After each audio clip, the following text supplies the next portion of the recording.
नमस्कार, मैं आरडी भारती और आप देख रहे हैं बिहारी सुल्तान।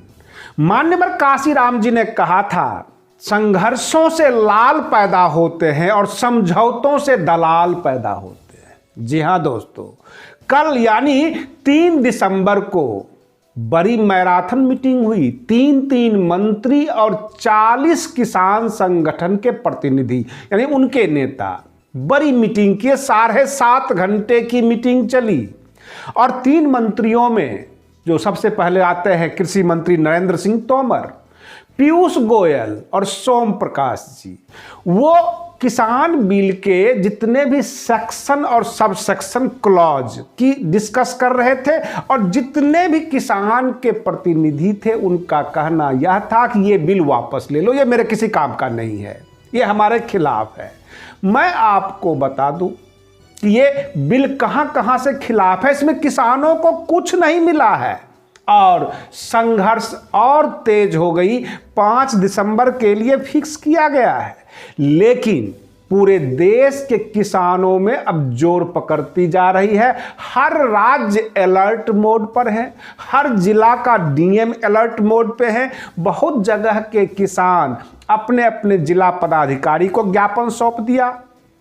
और रही बात ये, बहुत सारे प्रश्न उभर कर आए, इन किसानों को फंडिंग कौन कर रहा है। तो इसमें एक चीज बात निकल के आई है कि 14 करोड़ किसान ने ये कह दिया पूरे देश का कि एक कटोरी गेहूं, एक कटोरी चावल दे देते हैं। अब आप अंदाजा लगा लीजिए कि 14 करोड़ किसान अगर 1 कटोरी गेहूं और 1 कटोरी चावल अगर दे दे अपने घर से, अपने खेत से, तो वो अनाज कितना बड़ा हो जाएगा। और पूरे देश के किसानों में जो ये हवा फैल गई है, हमें लगता है कि जेपी आंदोलन को भी यह फेल कर देगा। अब ये राष्ट्रीय स्तर का हो गया। पंजाब के पूर्व मुख्यमंत्री प्रकाश सिंह बादल अपने पद्म विभूषण पुरस्कार को वापस करते हुए कहा कि किसानों को जब मैं दिखाता था कि मैंने इतना संघर्ष किया है, ये पद्म विभूषण पुरस्कार हमें मिला है। जब किसान ही दुखी हैं, ये मेरा पद्म विभूषण पुरस्कार कौन देखेगा। रही बात ये, सारे विपक्ष के नेता डायरेक्टली इनडायरेक्टली किसानों के समर्थन में हैं और ये किसानों के बीच किसी भी दल के नेता नहीं जा रहे हैं, बस बातों से समर्थन कर रहे हैं। किसान विशुद्ध रूप से जेपी आंदोलन जो एक छात्र आंदोलन था, आपने सुना होगा, ठीक उसी तरह यह बहुत बड़ा किसान आंदोलन है।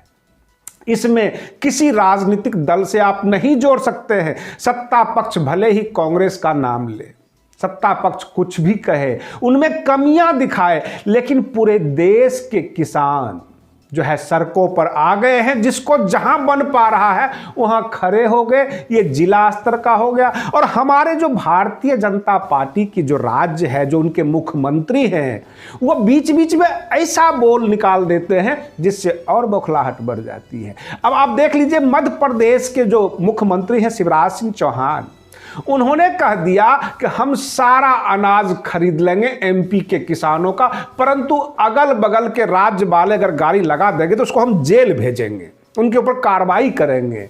अब आप ही बताइए, क्या यूपी बीजेपी के हाथ में नहीं है? क्या योगी जी और शिवराज चौहान आपस में भिड़ेंगे? अगल बगल के राज्य से क्या मतलब है? पूरे देश के किसान किसान हैं।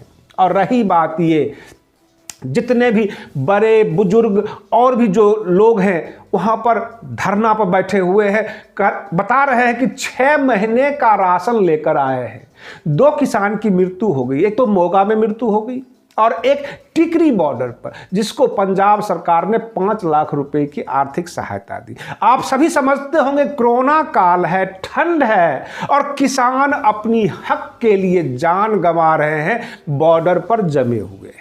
यहां प्रश्न यह उठता है, क्या हमारी सरकार अपनी सरकार नहीं है? हमने अपनों को नहीं चुना है।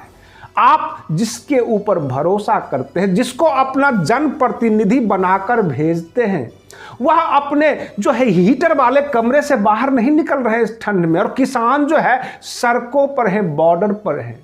रही बात किसान ही नहीं, वहां पर मीडिया वाले, पुलिस वाले, हर प्रकार के लोग अब इकट्ठे हो गए। एक मजमा सा लग गया। एक किसान से जब पूछा गया कि आपके लिए सरकार ने बहुत सारी व्यवस्था की है, जैसे कि सुधांशु त्रिवेदी जो है भारतीय जनता पार्टी के प्रवक्ता, वो कहते हैं कि जो पहले कॉन्ट्रैक्ट फार्मिंग नहीं होती थी, क्योंकि कॉन्ट्रैक्ट फार्मिंग का मतलब होता है बटाई पर खेती।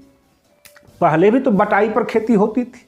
मैं आपको बता दूं, किसानों का जो असली दर्द है वह दर्द यह है, वो कहते हैं कि जब हमारे पास कंपनी वाले आते हैं, आलू का ठेका देते हैं कि हम आलू खरीदेंगे, और खरीदते वक्त बड़ा बड़ा आलू तो वो ले लेते हैं, और जो छोटा छोटा आलू है कहते हैं जहां मर्जी वहां बेचो, उसको मैं कहां बेचने जाऊंगा।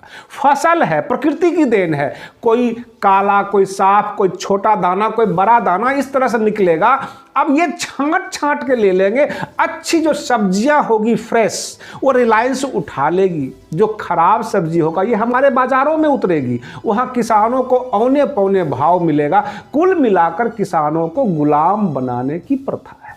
एक दूसरे सवाल में जब किसान से यह पूछ दिया गया, सरकार कह रही है कि हमने एसडीएम को अपॉइंट कर दिया, वहां आप एप्लीकेशन देंगे और 1 महीने में तुरंत कार्रवाई होगी, तुरंत आपको पैसा मिल जाएगा। तो किसान ने कहा कि ठीक है, अब हम अपने बेटे को आपके जैसे मीडिया वाला बनाएंगे अथवा वकील बनाएंगे। खेती करने की जरूरत कहाँ रह गई। किसानों को तो साफ सुथरा बिल्कुल अलग रखो, आज़ाद रखो, हमें आज़ादी से खेती करने दिया जाए, मुझे अपने कानूनों में मत बांधो। किसानों का साफ कहना है एमएसपी पे समझौता नहीं। अब मैं आपको इसमें भी धोखाधड़ी बता देता हूं। एमएसपी का 2 मतलब होता है। एक होता है मिनिमम सपोर्ट प्राइस, न्यूनतम समर्थन मूल्य, जो कि आज तक आपने सुना होगा। बिल में जो कहा गया है मैक्सिमम सपोर्ट प्राइस, यानी अधिकतम जो है समर्थन मूल्य। अब 10 रुपये किलो जो है मक्का है, गांव में आप जाके पता कर लीजिए, उसमें क्या है वो अधिकतम बता रहा है। इसका मतलब तो ये हुआ कि 10 रुपये से ज़्यादा तो होगा नहीं, कम जितना हो सकता है, आप 2 रुपये किलो भी मक्का खरीद सकते हैं। यही कहानी है किसानों के साथ, और किसानों का दर्द यही है कि जो तुम एमएसपी की व्याख्या करते हो वो गलत है। और रही बात ये, एमएसपी मात्र 2-3 चीज़ों पे लागू है।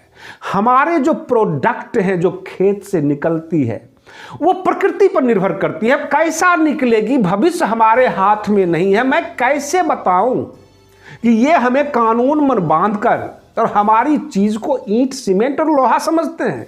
हम तो खेती करते हैं, फसल अच्छी होगी, दाने पुष्ट होंगे तो कीमत अच्छे मिलेंगे। अब ये कंपनी वाले जब आएंगे तो हमारी फसलों को, हमारी सब्जियों को, जो भी खेती की प्रोडक्ट होगी उसमें छटाई करेंगे, साफ सुथरा ले लेंगे और खराब जो है छोड़ देंगे। अब ये कल का जो बैठक था 3 मंत्रियों का और 40 किसान प्रतिनिधियों का, ये बैठक तो बेनतीजा रहा। मैराथन बैठक थी और नतीजा 0 हो गया।